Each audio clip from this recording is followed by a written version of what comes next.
Hi, welcome to LayerOne 2012. How many of you is this your first LayerOne? Wow, Whoa! That's awesome. How many of you is this your first security conference ever? Okay, that's good. It'll ease you in so that when you go to DEF CON you won't feel so degraded and used.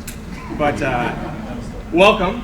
We hope you enjoyed this weekend. A lot of people put a lot of work into it, such as this fine man, John Norman / Arclight, and he's going to be talking to you about open source physical security.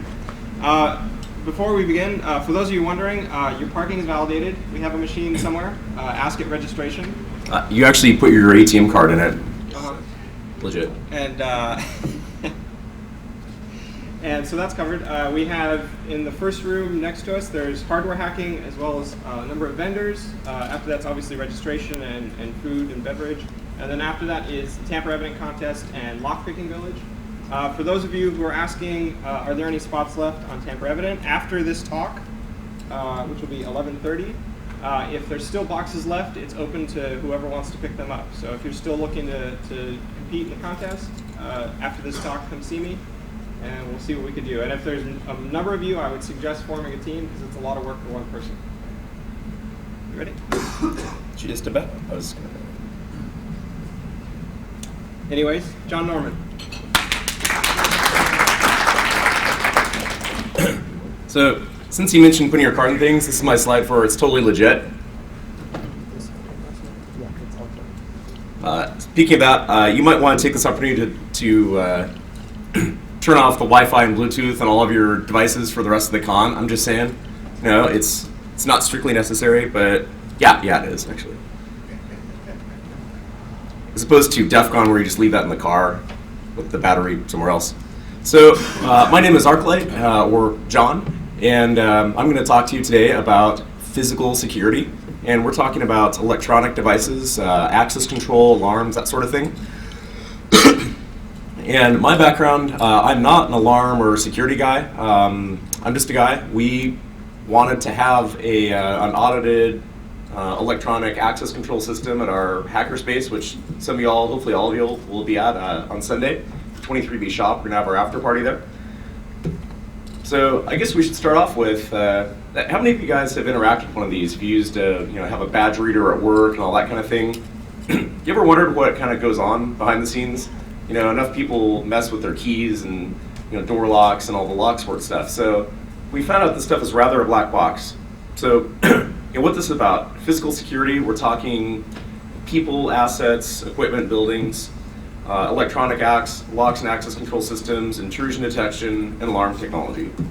What this is mostly not about are mechanical locks. All of these systems do have that as I guess you could say an enabling technology. You do need to have a somewhat secure physical lock and strong doors and things like that if you expect these systems to perform. The network and information system security, that's also a foundation. Almost all of our alarms and access control stuff are eventually going to be talking over a network to a server or notifying people or whatever. So that's important, but also a totally different subject that is subject of other talks. Video surveillance. I recently went to, I believe it's the largest physical security convention at least in the US. It's called ISC West in Vegas. And what I found interesting was that it was basically all about cameras, and more cameras. Everyone seems to think that will solve all their problems. If we just have everybody watching everybody else and maybe some cameras watching the cameras and people watching the cameras, that makes all of our security problems go away. While that is an important technology in the right use case and tie it in with other things like access control and auditing and so forth, it's actually kind of a crummy deterrent according to a lot of studies, and it really only solves a limited part of the problem. And then security policy development. Ultimately, all this stuff is to support some kind of policy. If you don't have a sane policy, though, it doesn't really help. Okay, so why we're doing this? This technology, as I started doing some research about 2 years ago, trying to install something, I found out that these are pretty much all universally closed source and mostly proprietary technology. All the vendors basically will tell you that their stuff isn't vulnerable because nobody knows how to hack it, which we know from the computer security world that works, right? it's made of magic, you know. As long as no one finds out what the magic is, it's safe. And yeah, okay, but you know, the magic always gets out, right? So really, it's kind of hard to find out what's going on under the covers. And doing enough research and diving in, discovered a few things like it's pretty hard to make a real risk-benefit analysis. You can at least decide whether you want to buy a better door lock that's harder to pick, or protect your assets some other way. But it's kind of hard to tell because all these things have wires and little black boxes, and they may or may not do anything right inside. So I'm going to take a quick trip through sort of security theory 101. Start off with what is security? In this context, we're not talking SQL injection.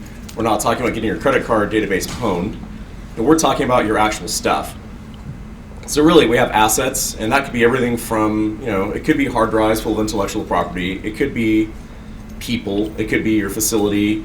In our case, it's our hackerspace, and we wanted to keep the junkies that hang out in the alley outside of it, and us inside, generally on the other side of the perimeter, whenever possible. And most of our stuff, like, not at the pawn shop.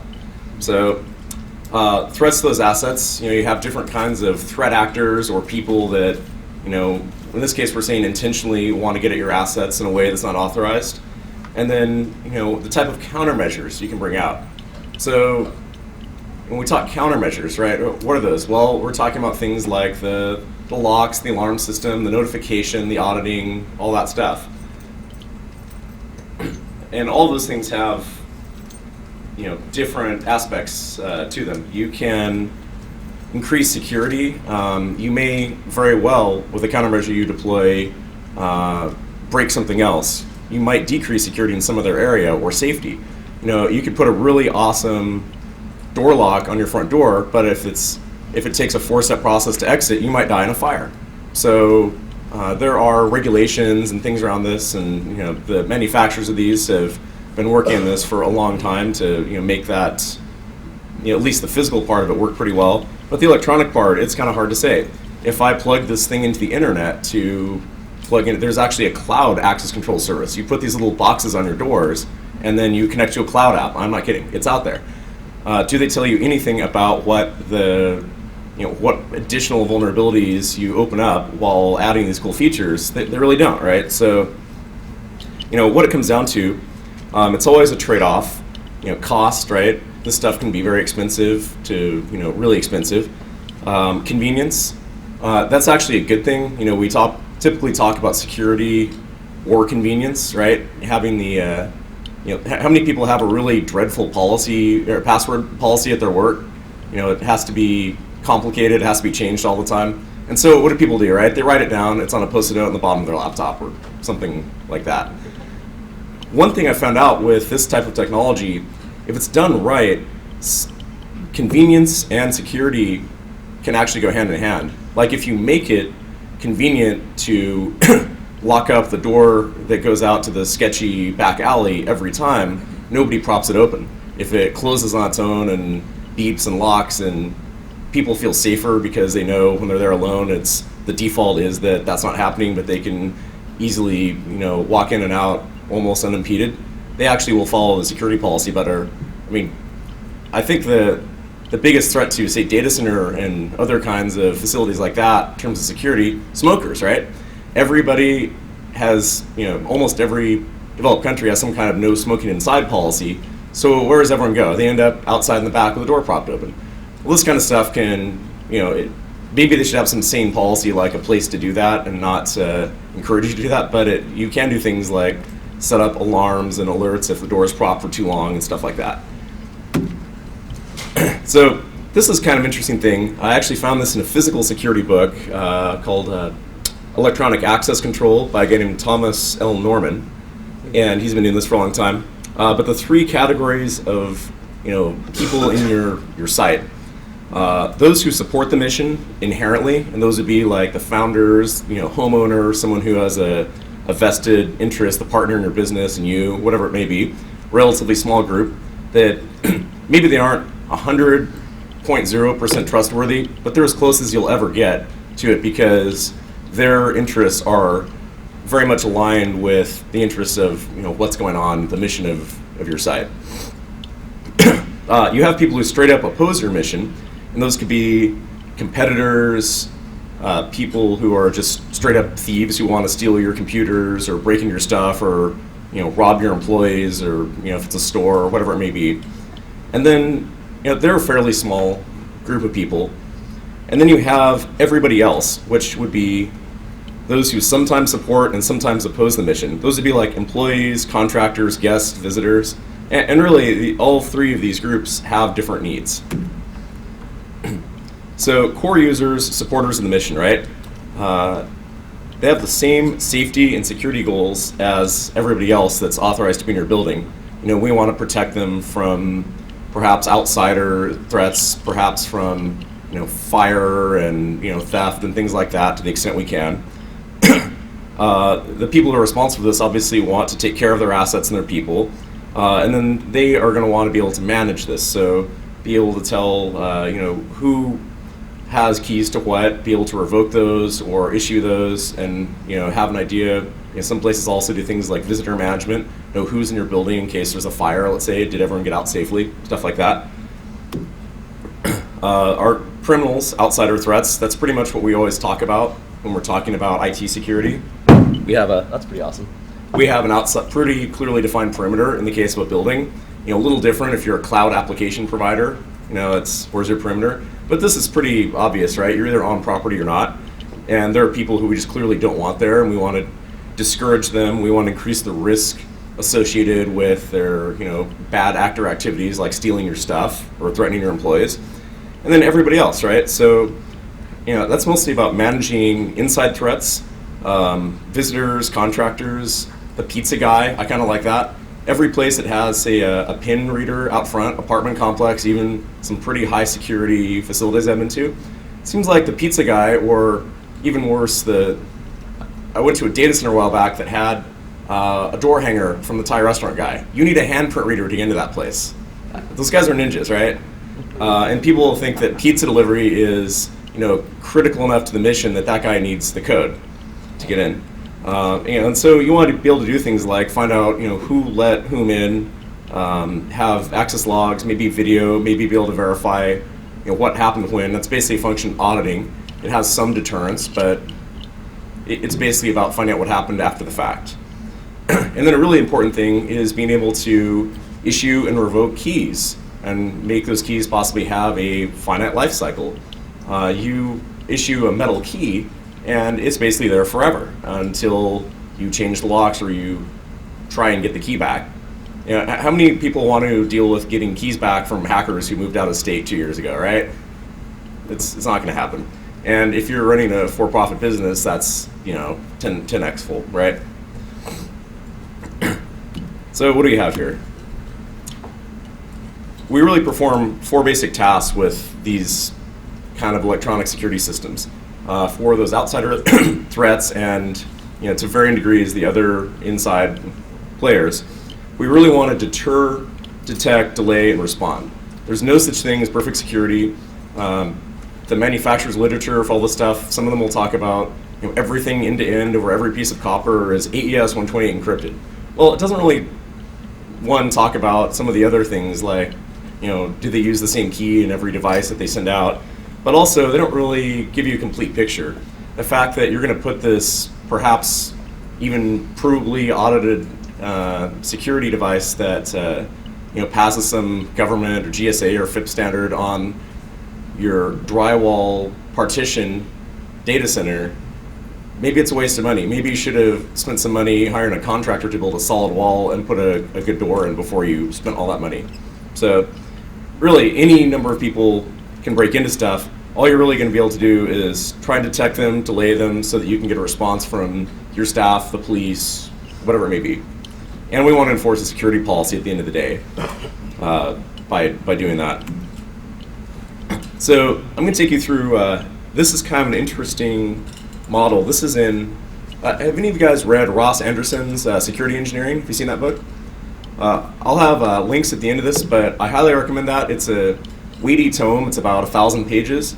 The second edition is like your typical expensive tech book, but he did something really cool. He is a professor at, I think he's at Cambridge, and he put the first edition online as a free PDF download, and it's very good. It covers all kinds of things like database and network security, app security, and it covers physical security and even things like how nuclear weapons are secured. So he has a really interesting approach to all this stuff where they try and do threat modeling. They want to make this a little bit measured, a little bit more rigorous. And we're starting to do that. We're using mathematical models, much more security, and trying to prove all the test cases and does this or does this not sanitize the input data and so forth. Well, he has a whole chapter just trying to apply that to physical security. And so he comes up with these 4 model attackers, which I think came from some Army program years ago where they tried to figure this out. So the first one is Derek. Derek is a 19-year-old addict. He's looking for a low-risk opportunity to steal something he can sell for his next fix. That would be some of our neighbors at the shop. Charlie X, is a 40-year-old inadequate with 7 convictions for burglary. He spent 17 of the last 25 years in prison. Although not very intelligent, he is cunning and experienced. He has picked up a lot of lore during his spells inside. He steals from small shops and suburban houses, taking whatever he thinks he can sell to local fences. Bruno is not the Ali G Bruno, but Bruno is a gentleman criminal. His business is mostly stealing art. As a cover, he runs a small art gallery. He has a forged university degree in art history on the wall and conviction for robbery 18 years ago. After 2 years in jail, he changed his name and moved to a different part of the country. He has done occasional black bag jobs for intelligence agencies who know his past. He would like to get into computer crime, but the most he's done so far is stripping 100K worth of memory from chips from a university's PC back in the 90s when there was a memory shortage. And then we have our top shelf threat actor, Abdurrahman. Abdurrahman heads a cell of a dozen militants, mostly with military training. They have infantry weapons and explosives with PhD-grade technical support provided by a disreputable country's university. Abdurrahman himself came out 3rd of a class of 280 at the military academy of that country, but was not promoted because he's from the wrong ethnic group. He thinks of himself as a good man rather than a bad man, and unfortunately his mission is to steal plutonium. So, how do we deal with these? So your typical commercial business space, which, mind you, going through all of the security catalogs, they talk about their good, better, best products. All of the products pretty much used in residential situations are all in the not good. Just basic things like the locks, the doors, etc. They're all the type that are not recommended for commercial applications just because they're not abuse resistant and they don't support some of the more secure stuff like some of the electrified hardware, putting the better high security lock cylinders in. You typically are going to have 5, 6, or 7 pin mortise lock, some tempered glass windows, and maybe a basic alarm system that people may or may not use consistently. I mean, how many people have had a job where they gave you an alarm code? Ever had to deal with that? And you come in and they scribbled some instructions that said, oh, it's so simple. After it starts beeping, hit star pound, star pound, command 7, your pin followed by star pound. Why do you keep setting it off? I think you're stupid, right? So what do you do, right? After the second time that happens, you just don't set it anymore unless the boss is around. Or you just make sure you're never the first one to come in or last one to leave because it sucks. So these things are maybe deployed 50% of the time properly, if that. That's probably on a good day. Larger sites may have their own on-site security staff, which vary definitely in grade, just like our attackers. We have everything from TSA to good security. Ooh, burn. Better locks. If nothing else, commercial sites are usually forced. Large institutions are forced to buy quality hardware because the number of people opening, closing the doors, and banging on it, 8 to 12 to 24 hours a day is just, you can't buy cheap stuff, it'll just wear out. The better stuff tends to be more secure, and they tend to do things like pass the angry man test, where you can kick on it and hit it with your fists as long as you want, and nothing will really happen. You at least need 1 or 2 guys with decent tools and a little time to break into it. Whereas if you take the angry man test, there's the shining guy outside your apartment. I mean, how many residential doors and windows and so forth would survive that for more than seconds or maybe a minute, right? Versus, say, the door to a library or a school, you would hurt your hand, right? So it's one way of thinking about that. Really, your typical commercial space, the access control, or which is probably just provided by metal keys, the alarm system, so forth. That's targeted at your Derek and Charlie model attackers. Places like a properly run data center, high-value sites that handle money, valuables, equipment. They also attempt to delay a more sophisticated attacker like the Bruno guy. And he can do things perhaps like hire a cleaner to get into your staff, or reprogram your alarm by buying the identical alarm and program it to accept every key. Someone like that, if they really wanted your stuff, would probably get in, or they would do something like rent some demolition tools and cut through your wall. And all you can really do is delay that person and make it harder. Aside from the with or without tools kind of attack, all this stuff is rated by UL, and there's some ANSI standards for basically how long it'll resist someone with no tools, with tools, two people with different tools, so forth. None of these claim to have actual protection. They are only a delaying measure. And when our last attacker, really our top shelf threat, our guy who's stealing the plutonium, he's realistically a problem for the military. What you use to stop people like that would be mass. Mass stops things like explosives and small arms and chainsaws with carbide blades and things like that, and infantry people with guns. You have really high security facilities. I think the best designed ones, in fact, are the ones that don't look like there's anything going on, like an embassy. Or a sign in the window that says, "We have no plutonium." That could work. Kind of like the no radio sign you put in your window in New York. But really, yeah, these kind of people, you ever look at something interesting? The Crown Jewels in England, they have this little low building, and they put you on a conveyor belt, and it's just regular like library cases with just glass. It looks like regular glass, although it's a little thicker. And it looks like nothing's going on, although if you were to have one of the doors, you notice it's really well balanced, but like you tap it and it feels like it's made of something very, very solid. And then you notice there's an infantry garrison right next door, and there's planters and things around, but they're solid reinforced concrete with railroad posts and things in them. Those little subtle security features, they're big deployable barriers in all the entrances and exits and stuff that aren't obvious. And they're trying to to delay and inconvenience a top shelf attacker. And those other kinds of sites, they'll have a combination of visible and not visible measures. But really, all they're trying to do is delay that kind of person till in their case, the Marine detachment comes out with all their weapons and kills them. That's their idea. We're just trying to call the police, probably. So, typical features of one of these systems. There's normally a module, looks similar to this. This is my system, but it's kind of a loose collection of a bunch of different commercial systems and what have you. Typically control between 1 and 4 doors, almost never more than that. The cabling runs, unlike networking where 100 meters is no problem. You're running actual power to manipulate a physical device, so they can only go so far without having a power supply nearby.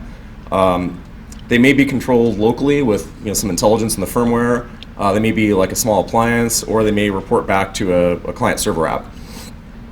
There's typically, unfortunately, a Windows-only workstation that, if you're lucky, maybe some of the systems have a web app for managing it. You typically have some type of electric locks on the perimeter and or suite doors to your offices, things like that. And I'm going to go into those. You have some kind of access token readers. See that okay, guys? You have things like cards. Those would be contact or contactless. They have their own different security issues. PIN readers, biometrics, other kinds of technologies. One of the key features is that you have to have some kind of exit device.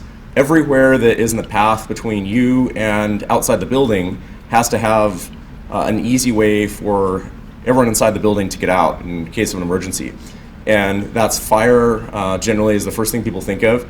But it could also be other things. If there's someone shooting up your place, one of the few of the studies have shown that one of the best responses in many cases is to put distance, and get away from those people. The lockdown idea isn't always a good thing.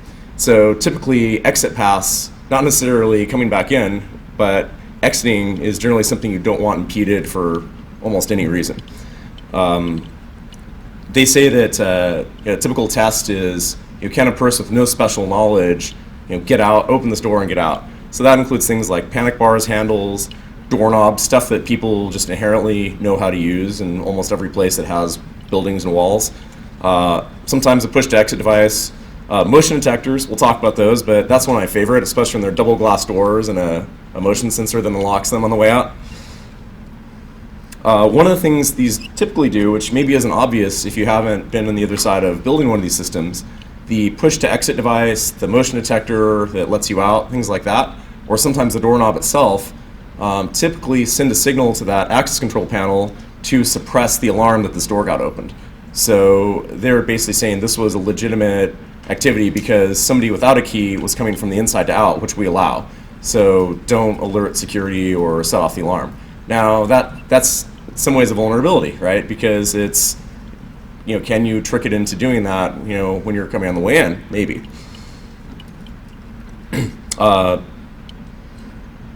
You typically also have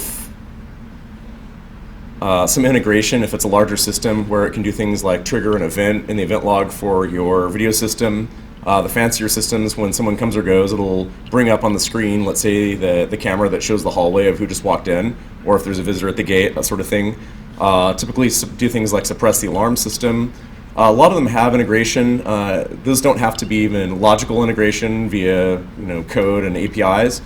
They may just have like a dry contact from a relay. Maybe it goes to an input and the alarm system is wired to say, if you see this input, do this or don't do this, set off the alarm, don't set off the alarm. A common one with fire alarms is that if it's exit door, they want the local inspectors who control this, they call it the AHJ, the agency having jurisdiction, wherever you happen to be in the US, they may ask that your access control system open all of the doors to inside and outside access if there's a fire. So that definitely is a security issue. It's also an issue of safety, though, if they think that it would be a lot easier for the fire department to get in. So it's kind of a trade-off. That seems to make more sense if you have somebody on site who can watch the store while that happens. If it's a completely lights-out data center, I don't know. That may or may not be what you would desire. One of the other cool things the fancier systems can do is tie in with like building controls, like heating, ventilation. It can turn on the air conditioning in your floor or your office. For safety, it can do some cool things like light up, like if you badge in the parking lot, it can turn on a path of lights all the way from your car to your office. So it's a little safer and kind of discourages bad behavior. So this is probably going to be a little bit hard to see, but your typical system is going to have over on the left these distributed access panels. Door sensor, detect the position of the door, request to exit sensor, know when someone asked to be let out or pulled the handle and told the system essentially that they're leaving. Some type of access reader. These may be in different floors all over a building, all out in a campus. They will get back to some kind of panel that supervises them, where they typically will go to Ethernet at some point. They may be RS-45 in a local network. When it gets to a large campus, it's almost certainly going to be Ethernet tie-ins, at least back to after they get to the wiring closets, that kind of place. So here are a few things. These would be kind of rundown of the locking hardware. What is this stuff controlling? We talk about, at the end of the day, this is just a fancy device that accepts some signals and opens or closes a relay. So the electronics are a little bit hard to get right, but they aren't anything amazing that hasn't been done for like 30 years.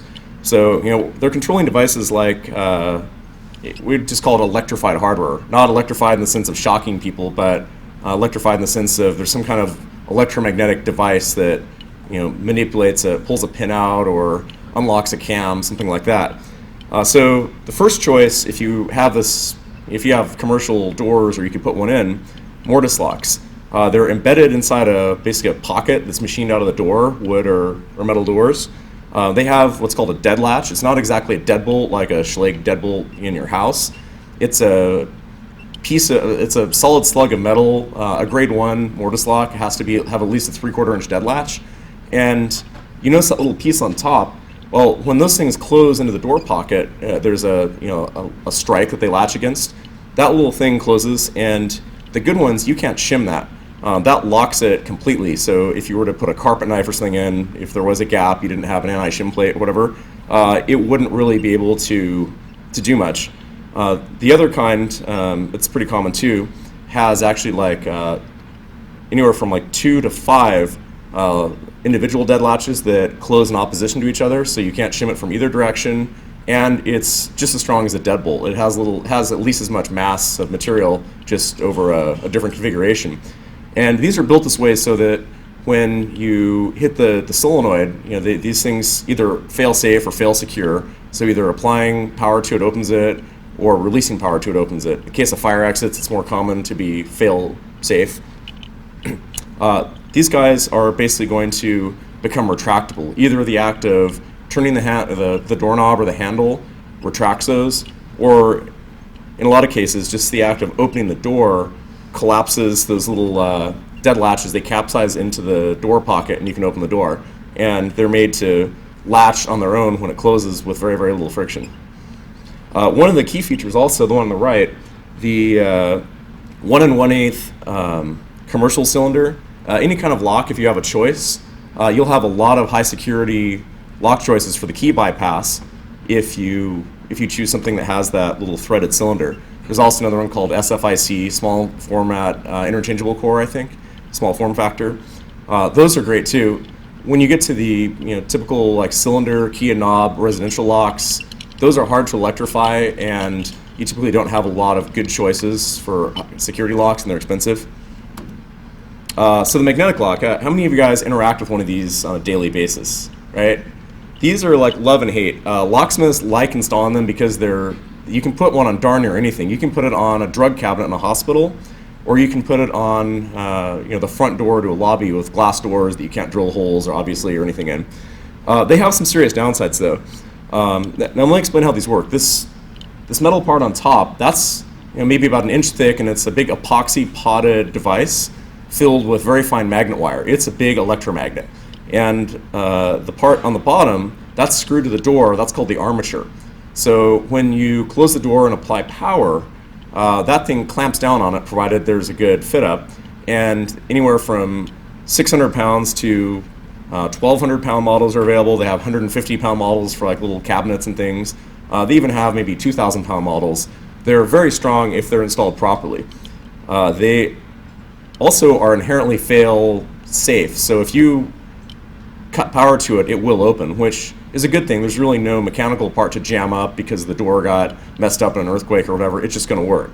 So those are used a lot for life safety things, even though they may not be as secure. Couple problems with them: they require very precise alignment.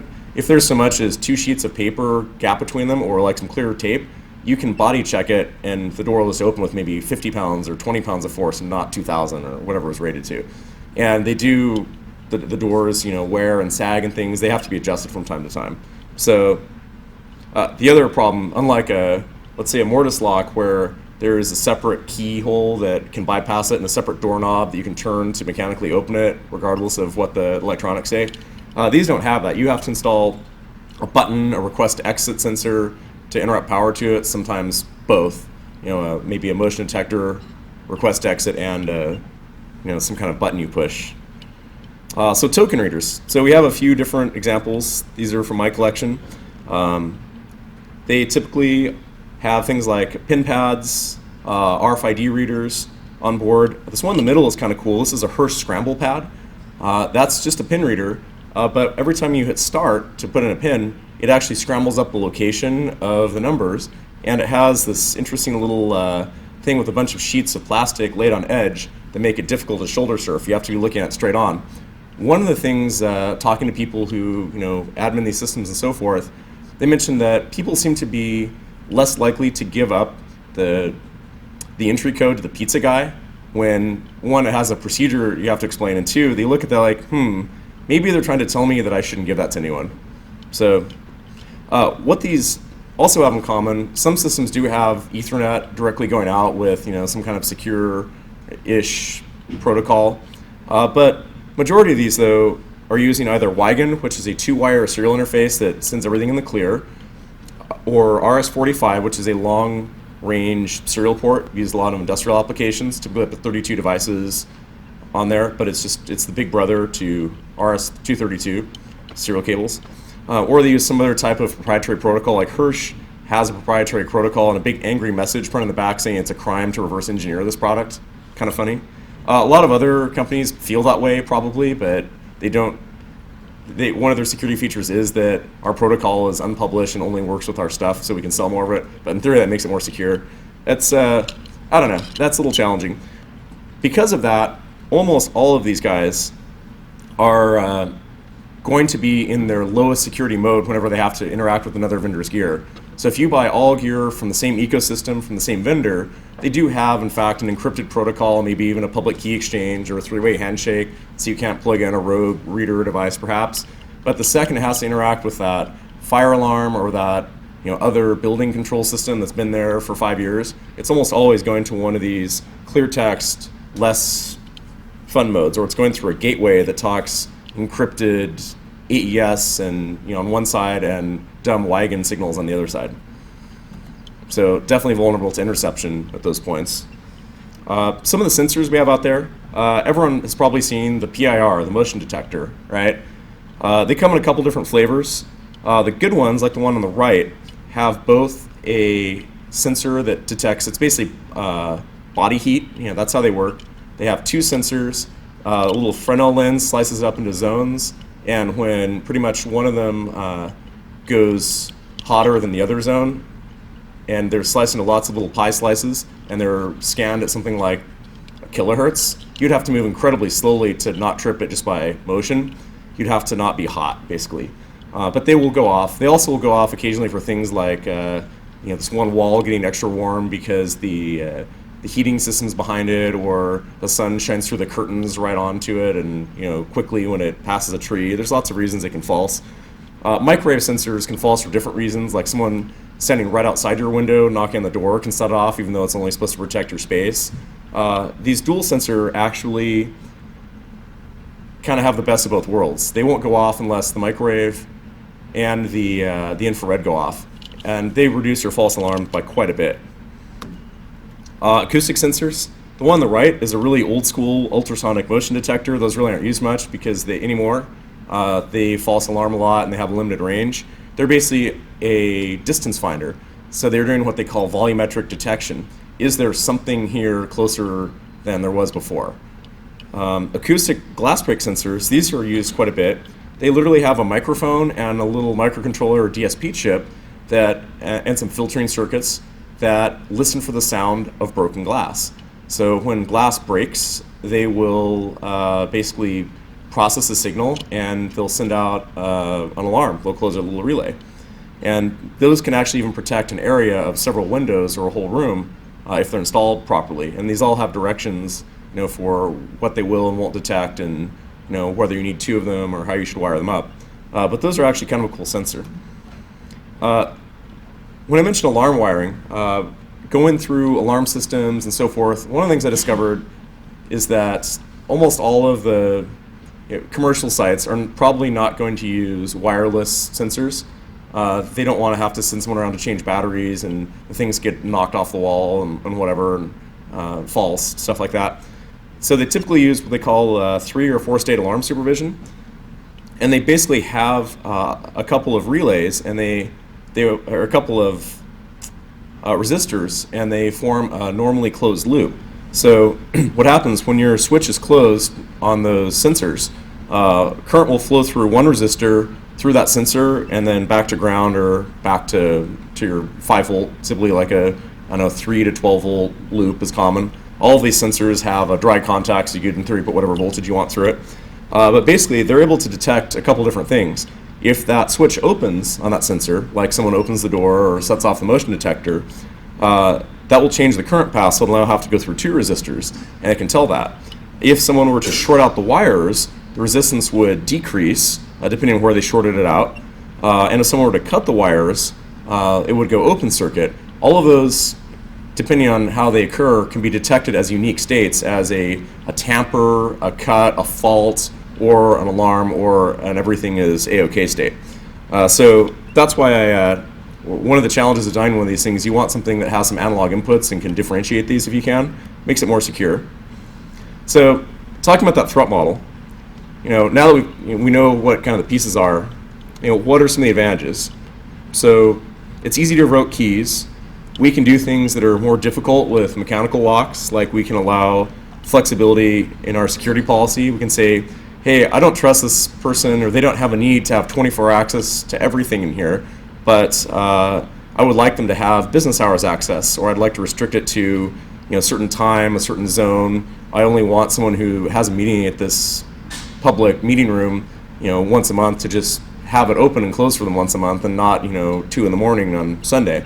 And I can do things like give my different access policies to my public areas. Maybe I can give my visitors the ability to come in and out of the outer perimeter into the lobby and the break room, but maybe not my R&D area. It will encourage people perhaps to follow a better security policy. Like doors can be always locked if it takes half a second to open them, and the badge is already around their neck. It's not as big a deal. We can alarm on things like human failures, door props, tailgating. There actually are sensors that are fairly easy to deploy that can detect how many people walk through a door, what direction they went through, the better ones. They basically use IR beams, and you just have a pulse counter that counts how many pulses came in and to the first one, and how many pulses made to the second one. Interesting stuff. Of course, we can audit things, right? We can see the log if something goes missing, or someone had an issue after the fact, or an employee was terminated, or whatever it is. We can also integrate with those other systems. So some of the disadvantages, we can definitely clone the tokens. Almost anything electronic can be reverse engineered and copied, right? You can do that with mechanical key too. One problem is that some of these can be done at a distance, which is a little different security model than we're used to. These all require electricity. Someone can deliberately interrupt or manipulate power. I had a customer, it's a construction company, and somebody sabotaged their generator so it wouldn't start, and then they cut a 4 kilovolt feed line using insulated tools because probably they made one of their electrical contractors mad. It happens, and it was on payday. So, you've got people who get an hour of overtime for every hour their check's late. Well, you do the math, right? So power is definitely something that you have to consider. Almost all these should have some kind of UPS. And systems can fail maybe in unpredictable ways. Mechanical stuff, it's pretty obvious it can either fail open or fail jammed up and you have to call a locksmith. Will these do something weird if they end up in a state where there's not enough power to reliably keep the microcontroller booted, or the lock draws too much power because you undersize the power supply and it reboots the thing? Those are all possibilities that need to be tested for. Brute force attacks, right? Has everyone heard of like what a set of tryout keys is? Those used to be, car dealers had them, a key to like every possible Chevrolet. Well, nobody's probably going to do that in front of me, even on a modest lock. There's thousands of combinations. But if you can have a device, you can double-sided sticky tape to the reader that'll do that over the weekend while you're not there. You might consider doing that. You don't even have to be there. And of course, the network, the servers, the wiring, all of those things really need to be behind the fence, basically in the secure or more controlled area, and preferably not running around outside and not in conduit with, if possible, the boxes should have tamper switches, things like that. So some of the access tokens we have contact technologies. Those would be magstripe cards. Everyone has a bank card in your wallet, right? Just like that. There's a format called ABA. There are a bunch of proprietary weird ones used in hotels that are harder to read. I can show you the gear that does both those. Wagon cards, those are interesting. Those are a little card that has pieces of magnetized wire oriented north-south, and swiping it across a reader has little basically tape heads that read that. Those are fairly hard to clone. I mean, they don't contain very much data, and they're pretty old technology. But they're interesting because they don't have some of the vulnerabilities that like modern, usually contactless RFID systems have. There are also some neat things. There's smart cards like the Kinko's card. Strom Carlson did a talk about that. Those may or may not be, those can be very secure, and they can also be pretty poor. The lowest level implementation just asks the card what it thinks its serial number is, or even worse, it just looks at a value that says is authorized or not, that kind of thing. Better systems, they can have kilobytes to megabytes of data storage, and they can do things like run an application that does a 3-phase challenge response system. Hey, are you one of my cards? Well, I don't know. Are you one of the readers I'm supposed to talk to? And they negotiate a type of handshake where they do some challenge response and never actually trade anything secret to determine if they're supposed to get in. Those are better systems. It used to be the Dallas, now it's Maxim iButton. That's a little sealed metal can. It's used for environmental sensors. A lot of security guard systems use them. They have to clock in at buttons that are epoxy to the wall. But they have keychains and stuff. Those were kind of neat because they're very easy to hook up to an Arduino or some kind of electronic device. They have a simple protocol. And then the contactless, which is probably 90% of the market. People who run buildings like these, because there's nothing to get dirty. You can put the reader behind the glass even, so every bit of wiring is protected, which is good. They can be passive RFID, which is your typical thing you probably have in your wallet or your keychain. They can be active, like the mobile speed pass, asset tagging tags you put on pallets. Anyone ever use the toll road and seen that transponder you put on your dashboard? Well, that's an active RFID tag. Those have a long range. Long range often is not what you want. You maybe want to not have this work until you are just about touching it. But on the other hand, if you're a warehouse, maybe you want your trucks to have the gate opened as they drive in, and they're 8 feet off the ground and 10 feet from the gate. That's reasonable. And then they have things like car alarm remotes. They like putting these things in like residential home, alarm systems and stuff. I'm not crazy about that. You're going to be building some of those for your badge, I guess. So the low frequency tags, these have a pretty short range on the order of like 0 to 5 centimeters. The power for it is actually being magnetically coupled, so they have to be pretty close to get that. I think it's the B field that does that. They're primarily read-only, like the HID 125 kilohertz tag everyone has on their wallet. There's an EM4100, which is kind of like an ANSI or an ISO standard that's similar to it, but open. There are read-write versions of that, like the Q2. I have some that work with this cloner, that you can read a tag and then write a writable version of it. They typically have slow data transfer, and you're only pulling maybe between 32 and 128 bits of data off of them, and it's typically just like a fixed serial number. And some have security features like the high tag. Those are used a lot in automotive applications. So here's some tokens. I have a bunch up on the table for you to check out as well. They can be everything from an implantable glass capsule to your typical HID Corp key fob, your what's called a clamshell card that has a coil of wire in it, and they're usually thick. You can tell they're the low frequency tags. They're never paper thin. The high frequency tags, typically the 13.5 megahertz band, that's the most common one. A little longer read range, 10 to 20 centimeters. More advanced features possible. Some of them have little microprocessors embedded on them, and they can do simple encryption, different types of handshakes, stuff like that. They can, in theory, mutually authenticate, like we try and do with SSL poorly. Most of them do not support something like a full version of SSL or TLS. There's some kind of lightweight proprietary protocol and often a proprietary tag format and encryption that was made up by the vendor. The ISO 14443A is one of the most common formats, and that defines the low-level standards of that. The most common version of that is the MyFair card. That's a Philips semiconductor design, I believe. They're available in all kinds of different formats. These are used, the one on the lower left is an LA Transit System card. Turns out that is MyFair card.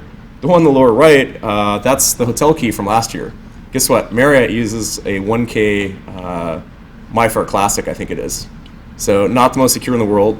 It does have onboard encryption. You have basically small data blocks that you require, I think it's a 48-bit key to read and write them. Well, it turns out through talking to them and sending some malformed challenges and things, in about 15 minutes you can break all the cell security and you can read and write the code. So not terribly secure, but you have to understand these weren't necessarily designed for high security. They're designed for low cost, things like transit and bus systems and stuff like that. And they're being used more and more for higher value stuff that maybe they weren't engineered for. So some of the things you can use for auditing, this is a pretty cool device on the left. It's a card classifier from a company called RFIdeas, and they have two models, the high frequency and low frequency. And you can plug that into your laptop, and it shows up as a keyboard wedge. Basically shows up as another input device.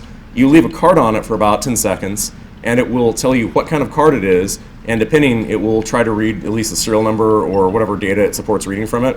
If it's a more sophisticated, protocol that has to have a conversation with the card, it doesn't have support for that.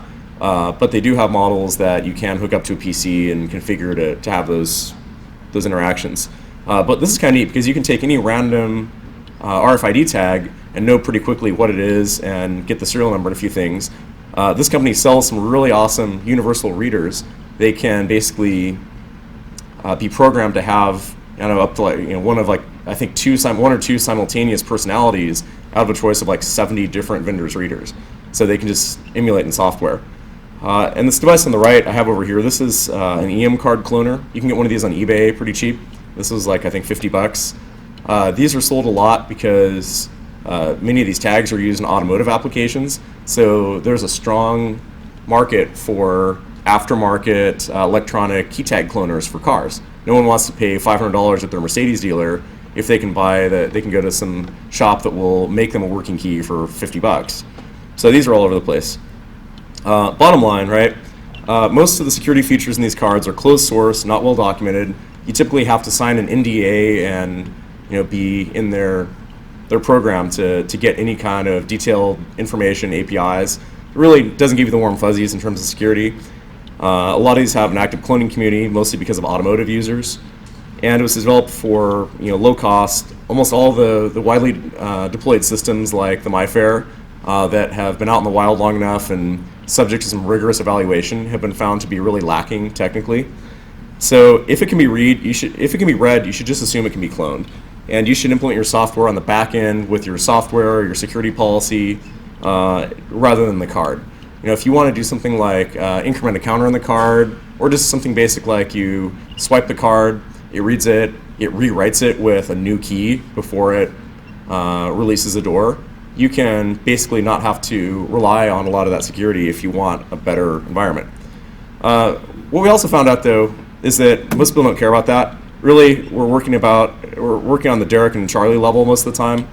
Darn near anything we can do is probably better than the 5-pin Schlage lock we had on that door before. And our vulnerability is probably going to come from people misplacing their keys and propping the door open, or someone smashing the window, and not from someone breaking the theoretical encryption strength of our wiring, right? So we came up with some design criteria. We basically wanted this to be affordable. Typical commercial systems are in the order of $2,000 to $3,000 per door installed, and we didn't have that kind of money. So we want something that would use commodity stuff, which meant the Wigan interface. Those are the most common readers. You can buy new open-source ones. You can buy used building takeout hid and other readers on eBay. You can buy new ones for a couple $100. They aren't horribly expensive. We want to have a 2-door capability, and we want to be able to run independent of a PC. At least it could work in conjunction, but it should work if our server's down. And we want to have logging, auditing, and supervised alarm zones. And the other thing, everybody seemed to have a different idea of what they want their workflow to be. So other hackerspaces who've deployed these, they'll do all kinds of different things like time-based, have stuff open and close in response to when someone comes in the door. Maybe they want a door chime mode. Some of the stuff was available in commercial systems, some wasn't. And we basically want a board that could be, at least the bill of materials was under $100 if possible. And you want to use something people can maintain, like Arduino or some other open source micro. So now we've had these out. We've been selling them to other hacker spaces as well. And there's about 15 active sites, probably 300 or 400 users enrolled in it. And we have, I guess, about 4 code contributors. We've got a database app someone's developing. Someone's already done a simple web-based front end for it, has a serial console now. Linux scripting. Start off our 1.0 ugly version, went to the version 2, which is deployed at most of the sites. And now we have a version 3, which has a bunch of fancy stuff like support for an LCD. The Arduino is built in, or you can use your other, whatever favorite Atmel programming environment you want. It has 4 alarm zones. It has input protection. Really, these devices are mostly about protecting the inputs and outputs from voltage spikes, and you're turning big, heavy magnetic things on and off, and you need to suppress all of those transients and all that stuff. So the electronic design part isn't super complex, but it's got to be made at least as robust as stuff that goes in like a car. It's a bad environment. And some of the features we have now, RS-45 port, 2 reader support. We have a built-in Atmega and a USB chip. We found a nice little 128 kilobyte user interface, so we actually store all the tags on board. The old one we could put, I believe, is 200 users on. This one, in theory, it could be expanded to 10,000 plus. People have also been wanting to use these and have been deploying these for locking out like their equipment. Maybe they have a laser cutter or a CNC machine. Well, you can wire one of these relays into the emergency stop button and make people badge in, and before they're able to activate the thing after they set their program up or whatever. And we put a real-time clock on board and a bunch of auxiliary I/O so people can use them. And we also came up with a mega version, which we're going to be selling pretty soon. And that has 8 relays and 15 alarm zones, and also a voltage monitoring thing. So if you have a UPS or some other system hooked up to it, it can tell if it's on battery and how healthy it is. And we kind of came up with an overall architecture where we're distributing these small modules, and they can be linked up with RS-45 and then go into master Ethernet system. We're looking at also, we've been using little called plug PCs. It's a small Linux computer, and we're looking at the Raspberry Pi. A couple of our users just got them, and they're working on integrating them. So it costs $30 to $50 to add Ethernet to any of the Arduino and small microcontroller devices if you're not doing it in quantity. Well, now there are basically full-blown servers available in the $30 price range. We're thinking of maybe just skipping that and going straight to a little server device on board. So this is your typical install. A lot of people have been putting these in just like old alarm system panels that came with their buildings, things like that. You've got a power supply, a battery backup, and then you just move your wiring in there. So really quickly, the wiring, you have to protect it. They're man-in-the-middle attacks. You can definitely have a replay device that will listen to a valid card read and replay it if you swipe your card that's the rogue one. Zach did that at 2007 LayerOne, I believe. The wiring can be shorted out. You can possibly blow some fuses, and if it's a fail open or fail safe door, you may very well open the front door. So subtle things like not wiring the reader to the same that's on the outside to the same power supply or fuse as the inside. And you can do things to subvert alarm sensors.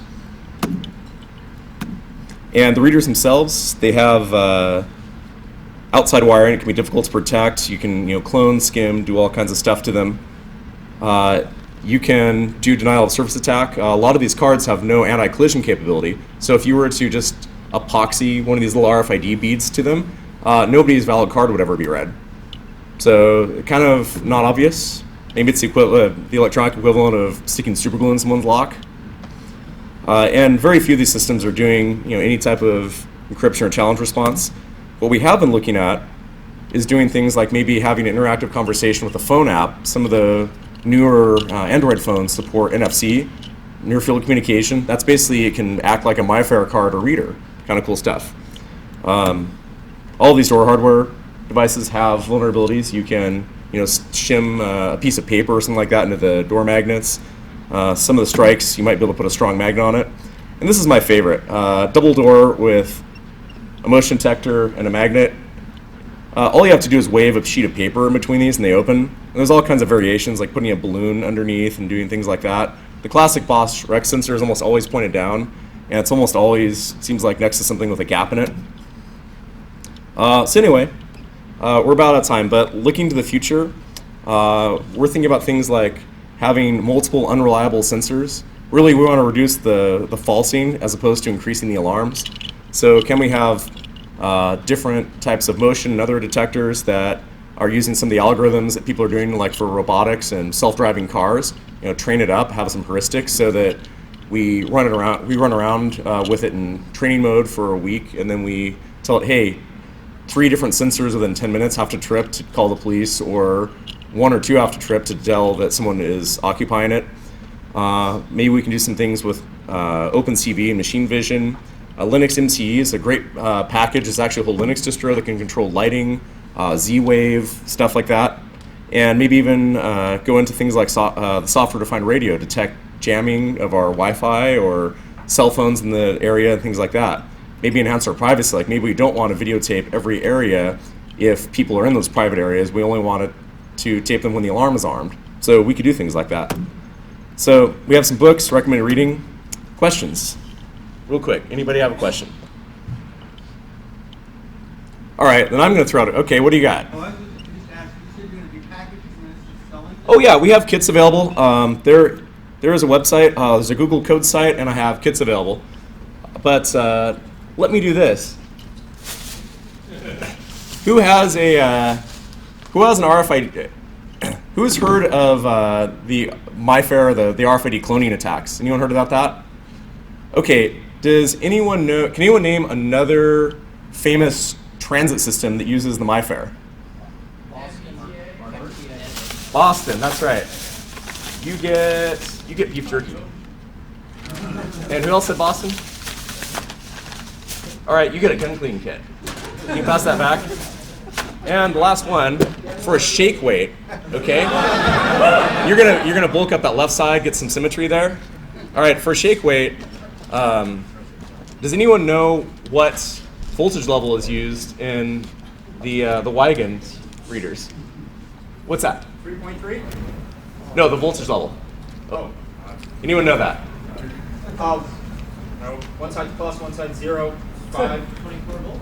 No, but the Hirsch scramble pad does use 24 volt. Everything else uses 5 volts. But you know what? I'm going to give you the shake weight for trying.